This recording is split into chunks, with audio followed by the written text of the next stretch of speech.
You with the boxing guru for this episode of Under the Microscope. We just got word of the purse bid between Javier Fortuna and King Ryan Garcia. They came to an agreement. Man, I don't know what y'all think about it, man, but I'm not happy with this at all. Maybe it's just me. I'm just a fan of Fortuna for all the hard work he put in for over the years. I was always entertained whenever he fought. It was always a pleasure of watching him fight, and for him to get played the way he did in this purse bid is ain't cool. I want to hear what y'all opinion after y'all watch my video, and let me know what y'all think about it. Because like I said, Fortuna been a number one guy for the longest, ever since I've been watching him. He's a Dominican. He won, I think, two titles in two different weight classes. He was trying to be the only Dominican fighter to win it in three different weight classes. You know, I think they held him back from that because he was scheduled to fight all kind of fighters. They weren't fighting. Tank Davis wasn't fighting. Adrian Broner, he wanted to fight AB. He wanted to fight Mikey Garcia. He wanted all those guys. You know, these are the words from his mouth. You know, I believe he should have fought them because Fortuna was definitely, you know, a power puncher, a power fighter at that time at 126, 130. You know, but, you know, they moved him from different weight classes all the way up to 140. He fought Adrian Granados. He fought E Bunny for a title that he didn't make weight for whatever reasons. You know, I don't know why. Maybe it was something else going on that I didn't know. But that was a close fight between him and E Bunny out of my own hometown. You know, so I just believe Fortuna been getting you know, shafted, bad business deals, bad managerial deals. Maybe I'm just a fan of Fortuna, and I'm speaking out of heart and all the love I have for him. Because Fortuna is definitely a bad man when he comes in that square circle. But for this purse bid to play out the way it did, it's just not cool. Plus, you had too many entities that had, you know, major interest in what was going to go on between King Ryan and Fortuna purse bid. You had Trill. Trill could have came in with the steal. I was rooting for Trill to pull it off because they was the ones who was going to put up the most money. Then you had ESPN Top Rank, you know, to look for another pay-per-view fight against my boy Tiafimo and Ryan, or the winner of Fortuna and them. They would have put in at least $2 or $3 million easily. Then you had Golden Boy Promotions, Oscar De La Hoya and them. They on the bubble. So, you know, they had to do whatever it took to keep King Ryan Garcia. So, you know, this could have been a crazy purse bid if they would have set this up. If Samson, Fortuna promoter, would have did this right in the way that I believe, you know, maybe it's just my own personal feelings because I like Fortuna. The way I believe it should have played out, it would have been electrifying, man. This bid could have went up to at least $5 million easily, especially with King Ryan Garcia. This guy got 8 million subscribers on Instagram, so you know he's the new kind of takeover for this young generation. So you know with him on the auction block, man, this would have been electrifying for Sampson to play it the way he did to keep it at the zone. And I would have forced the zone to put up crazy money, man. So I definitely didn't like how this played out for my boy Fortuna. So that's why I'm making this video.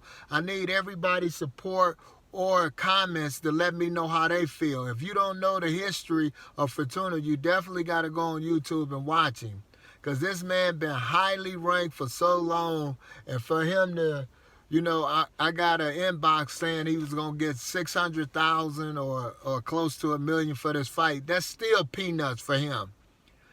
That's peanuts for what he brings to the table. And he lucked up to get King Ryan Garcia after all the times they tried to screw him.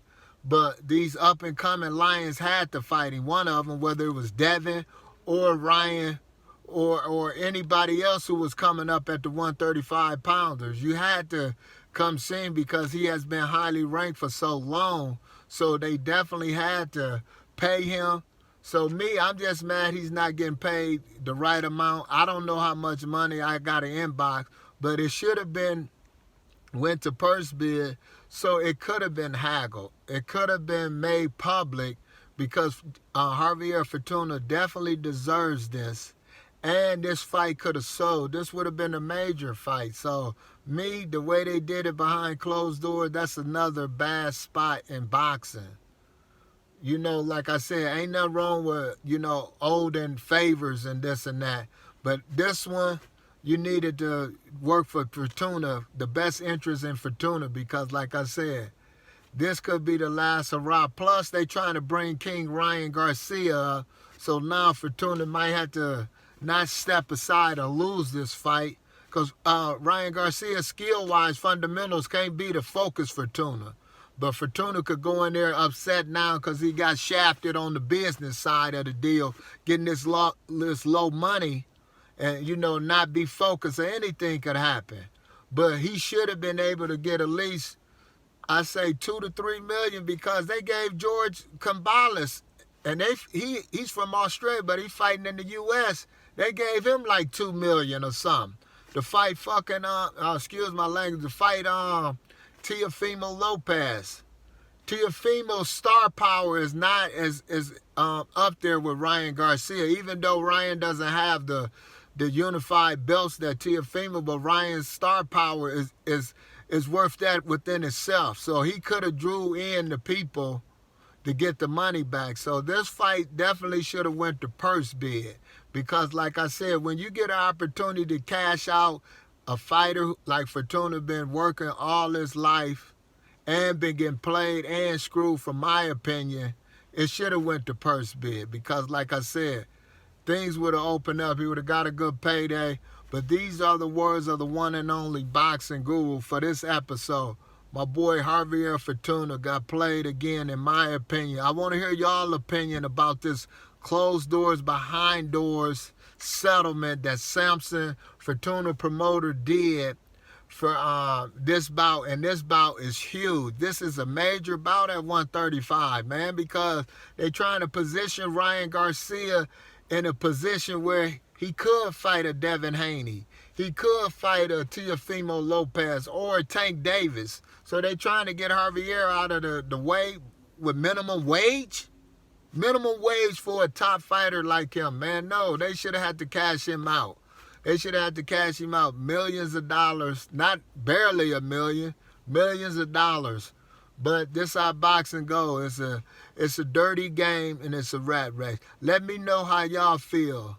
Did Javier Fortuna get a raw deal on this behind the doors settlement of this purse bid? These are the words of the one and only boxing guru. I hope I can see, I know I'm going to see Samson. I'm going to the fight in L.A., Carson, California, May 1st. Hopefully I'll be able to get to talk to Samson to see how this played out, because this is very critical for Javier's future and his retirement, because Samson will be there because his fighter, that's Javier Fortuna's promoter, his fighter, the tall guy, I can't think of his name, the real 6'4" guy. Yeah, he's fighting on the Andy Ruiz Areola fight. So hopefully I get to sit down with Samson's promotion to ask him what went wrong or how did this go about. These are the words of the one and only boxing guru for this episode of Under the Microscope. Subscribe to me if you want more of the Boxing Guru Show. Subscribe and hit the like button at Boxing Guru 1 TV. Come get it. Come get it. Come get it. Come get it. Come get it.